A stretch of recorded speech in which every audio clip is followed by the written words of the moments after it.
guy that also sings country music. Just forgot his name. But yes, they had a very beautiful song, "Islands in the Skies."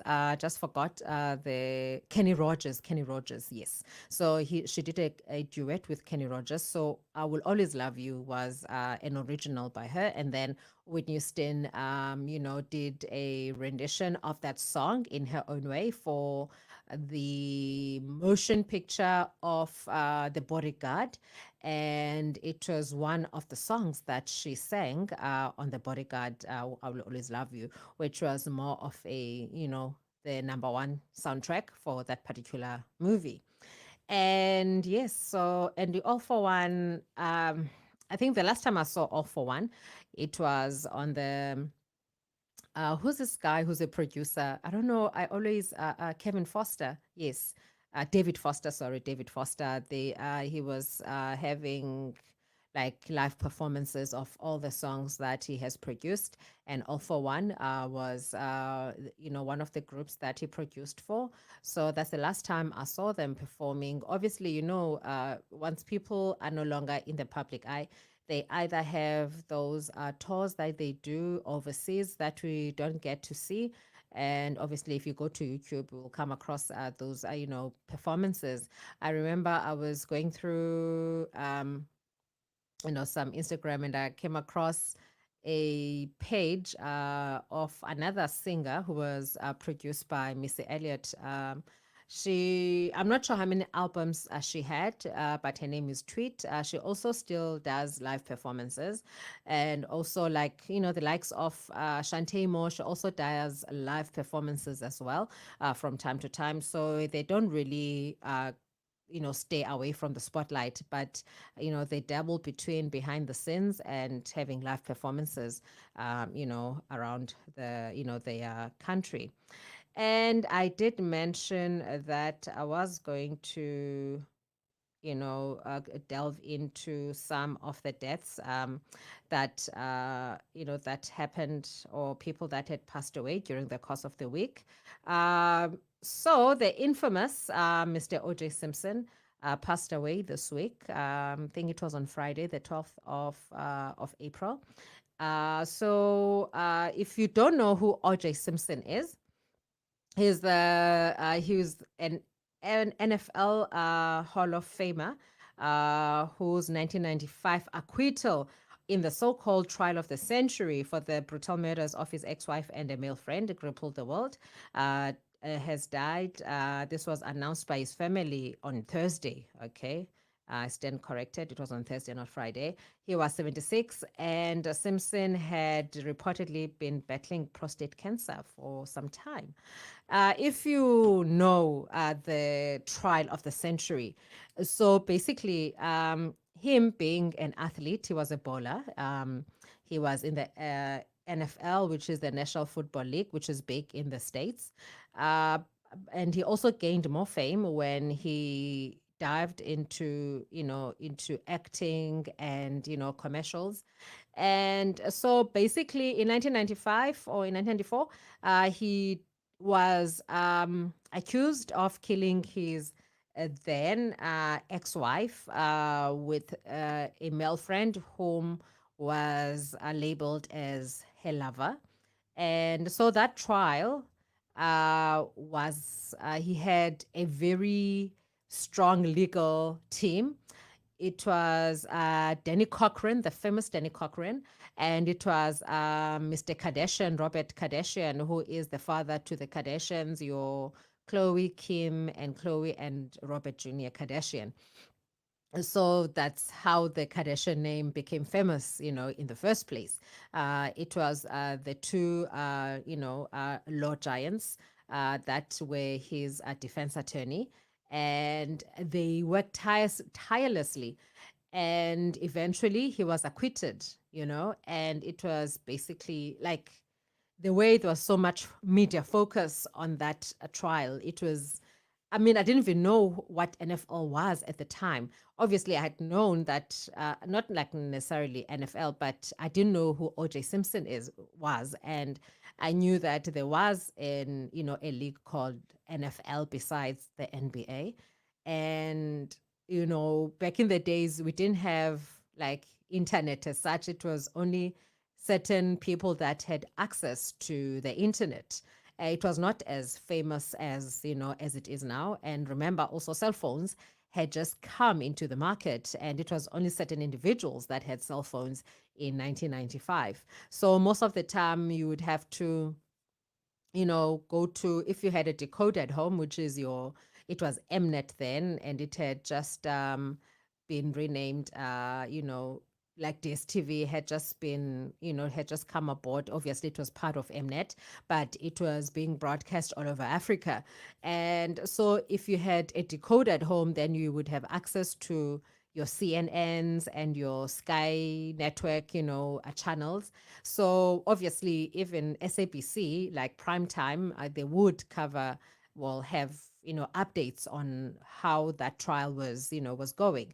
So that's how I got to read about or about O.J. Simpson, and most people were they felt they were let down by the legal system in the United States, and they were quite disappointed by the verdict, of O.J. Simpson being acquitted. So yes, so he has died, and apparently, Caitlyn Jenner uh, wrote "Good Riddance," upon the news being broadcast, on various media platforms, and people basically uh, went berserk because some were saying that she mustn't forget that he also killed someone on a freeway, on a road, on a national road there in the States, and somehow it was kind of kept hush hush, not like hush hush, but there was not much of media coverage, if I recall, because I'd never heard of that particular story about Caitlyn Jenner. And I'm not sure how Chris Jenner is taking the story, because the lady that was ex-wife to O.J. Simpson was her friend. And now in the courthouse, apparently there were two camps. So you had the Kardashian camp, and then you had the OJ camp. And so the Kardashians, like obviously, the family of the lady that was allegedly killed by OJ was supported by Kris Jenner, who was Chris Kardashian at the time, because okay, no, I think that she had already been remarried. But yeah, so there was that division in the family. The kids, they kind of wanted to support the dad, but at the same time, the mom had lost her best friend. So it was one of those like 50-50 type of situations whereby the kids are caught in between this whole saga that is taking place. But nonetheless, yeah, it's been crazy. It's been very crazy, been crazy. And I don't know what her thoughts are. I haven't seen any reports about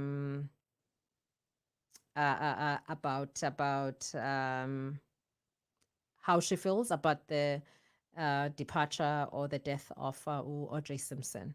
But nonetheless, may his soul rest in peace. And also remember that OJ was rumored to be Khloe Kardashian's dad, which Chris, just outright denied, saying that it was false rumors, because some people saying no, she did have an affair with O.J. Simpson, and. So yeah, it's been crazy. It's been crazy. I don't think she has posted anything with regards to her thoughts about the death. So it's crazy, but it's even harder when there is when there is kids that get caught up in adult issues. Yeah. So yes, may his soul rest in peace.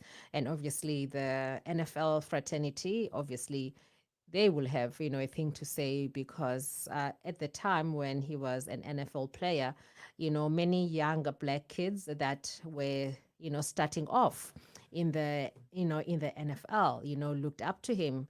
And I remember I was watching the nightcap with Shannon Sharp and Ocho. And, they were saying how he was their role model, seeing black people play sports at a time that there was segregation. There were few black people that were picked, for certain various clubs, football clubs, if that's how they call it in the States. And how they looked up to him, and how the story that broke out about him allegedly killing his ex-wife, kind of they got mixed feelings about that. So yeah, when someone is a hero and then becomes a nemesis, what, a villain, overnight, yeah, it's kind of, yeah, sad, but nonetheless, one living in this world on borrowed time. And another famous death that took place this week was the death of Italian fashion designer and fashion icon Roberto Cavalli, who was known for his animal print designs and loved by show business stars.